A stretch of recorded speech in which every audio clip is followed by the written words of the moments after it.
complaints. But okay, it's going to be the grand finals. Best of 5 guys for the Starbow Ladder Cup. Number 3, I'm Rifkin, now joined by Zephyus. Unfortunately, Zombie Grub did have to go, and we're going to see some cheekiness out of this guy. Spawning in the lower left corner of the map, it's going to be the My Insanity player known as Jade. Sorry, I just can't introduce players right now because they're both sending out a probe each. This is going to be awkward. Hang on. Yoink. That's the most awkward thing I've ever seen. Oh, and ButtPluggen actually turning around, going back again. Oh, and so is Jade. So awkward. Okay, so they both disengage. They both say, "All right, red-handed, you got me. You got me." Okay, I'll try and do it now. So in the top right corner, from the clan of Starbow, we have Mr. ButtPluggen. I got things being awkward. Yeah. You have to give him like a good title to make his name a little bit less intimidating. If you do like Sir or Mr., I think that's better. So you mentioned particularly wanting to ramble about the map a bit. Do you have any? Yes, I will ramble a little bit. So at the natural area, if you go to any of the natural bases, you see I have a little back door there, which is a little bit interesting. Yeah, kind of like. What I think is even more interesting is the third base, because I think when I say the third base and you start looking for it, you're not really sure which one to pick, because you have almost 3 choices for third bases on this map. One is far away tucked in the corner, which is easier to defend, but it's far away from your natural. You have one in the middle there, which is closer by, but it's more open. And then you have one on the side, which is like just a little bit more sneaky. So you have like 3 very like interesting third bases with all their advantages and disadvantages. And that's what I really, really like about this map.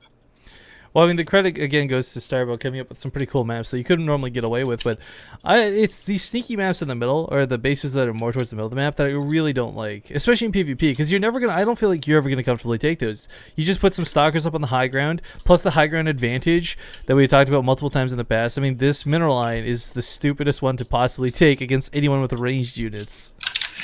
Yeah, it's in PvP in particular, some of these bases will be very difficult to hold. So and that also, you see, the third base will also depend a lot on the matchup on this map too, and that's really cool. Well, So I think beyond that, the more important question comes down to, will we even see a third base? Because I mean, both these guys opened with the attempt at cheese, and they had to disengage and fall back, and it was awkward. But you know, what does the follow up end up being? Does Jade go for Dark Templar? Does his opponent go for a fast Robo? I mean, what are the limits and options of what these guys are able to withstand as far as their own personal threshold goes?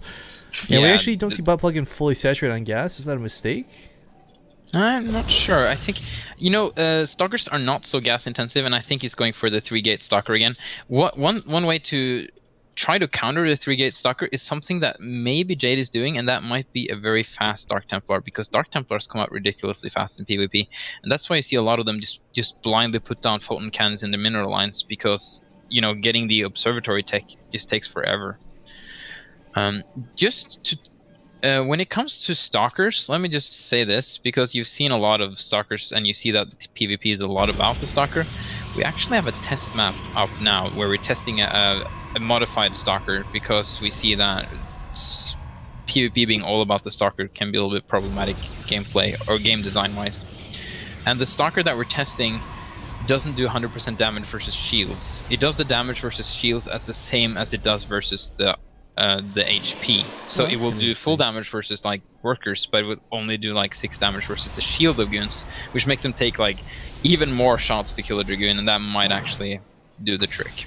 Well, it's kind of interesting because in like regular StarCraft, the limiter on blink stalkers ends up being not the immortals because of the damage they can take, more because of the damage they can do. I kind of feel like in Starbow at the moment, that's maybe more the problem. Like, there's no way to shut down the stalkers. Like, you could take infinite hits on a Dragoon, but if you've only got 4 range, you can never touch them, then... Well, yeah, then you're going to need to invest in the range, of course, of the Dragoon.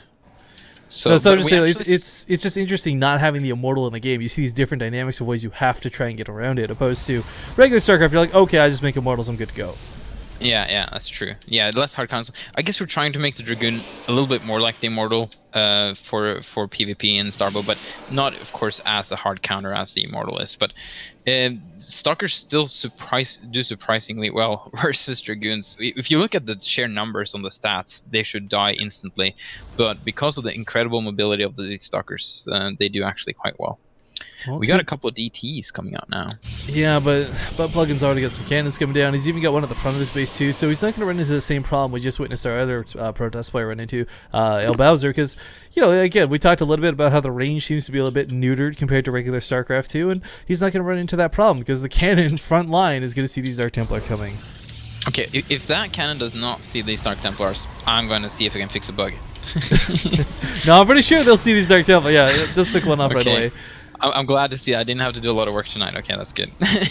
Now, the Stargate follow-up is kind of interesting to me, because there is the Sentinel, which can act as mobile detection. Of course, it's forced to be stationary while doing it, so it doesn't quite have the mobility of an observer, but it also gives you the option to follow up with, say, whether it's the Null Wards, maybe you're worried about a scout for some weird reason, because you want to EMP a Templar or something, I don't know, but like it's just cool that he's opted to go for the Stargate instead of what would have been more predictable that you know, we see Jade doing, the Robotech, the follow-up. Yeah, it's actually very interesting. The Scout face missile, even though it's kind of a niche thing, it's actually incredibly good late game in PvP when you have, because High Templars are so important late game PvP, as you saw in that one game. I don't remember who played, but you got a lot of storms out at least. And having those face missiles with scouts there is so important in that situation. Well, we're going to have a little bit of a scuffle. I don't think this is something ButtPluggen should really be trying to force, and I think he knows it too. So they're trying to run away, but at this point, Jade Stalker's already on top of him. We get the high ground advantage here for a couple shots, might give him a little bit of a better way to get back into this, but blinking forward aggressively.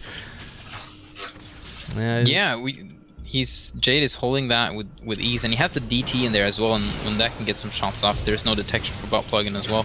But like you said, he's gonna have the Sentinels first, and with the potential of making scouts later. Right now, the scouts wouldn't do much because of all the basic units which are out. No, but the Null Ward's always going to be a cool mechanic to have. I mean, even if it has the potential to do a lot of damage, which is cool, granted. But what I like for the Null Ward is that area of effect's slow. Like, Blink Stalkers are great because they're so mobile. But guess what? Even if you blink, but you're still moving, like, you know, like a slug after you blink, you're not getting away anytime soon. So it's something that I can really feel. I can see this coming to great effect here in this PvP.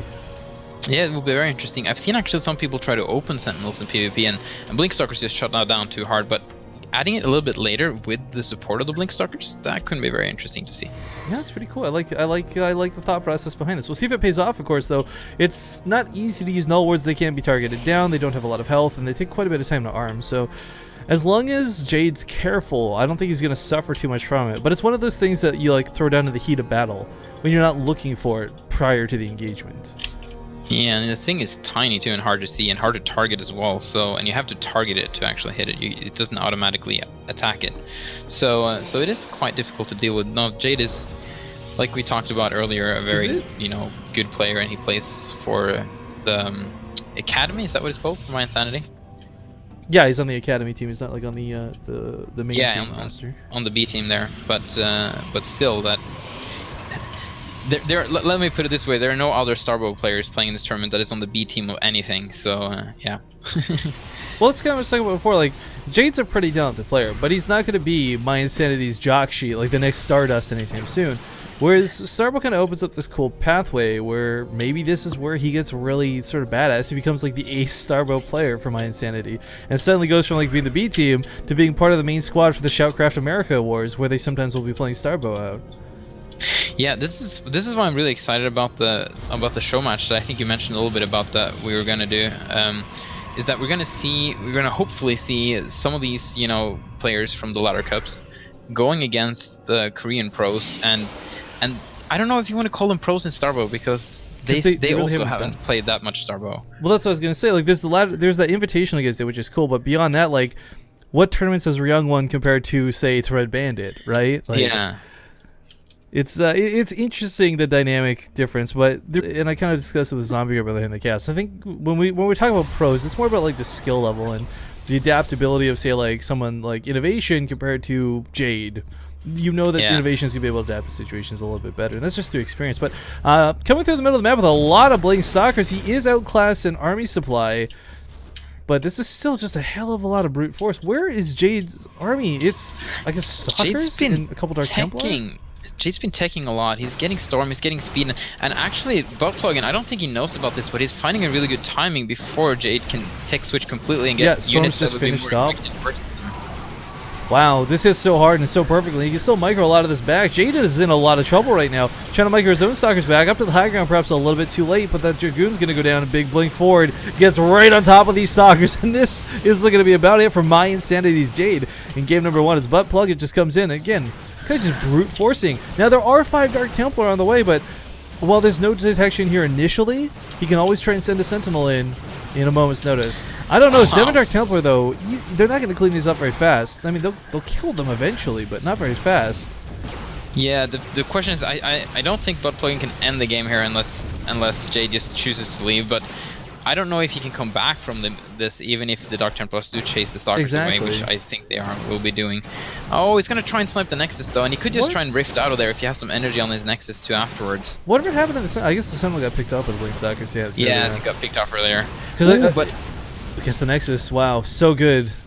Now he falls back with a huge number of Blink Stalkers. There's no way he's in danger of a counterattack. He's got the cannons up and over his own detection.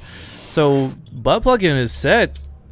He's a whole base over his opponent, and Jade's gonna spend a long time trying to recover from this. Now he's still got a lot of probes alive, sure, but what good are these probes if you can't mine?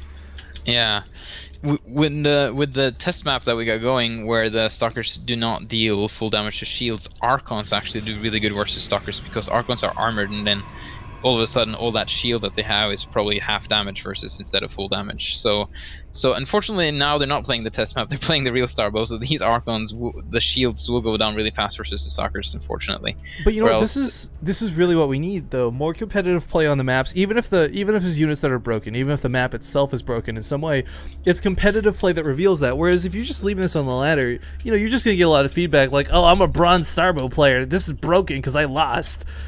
Whereas here we get to see like the sort of the higher level of play reflect what does and does not work.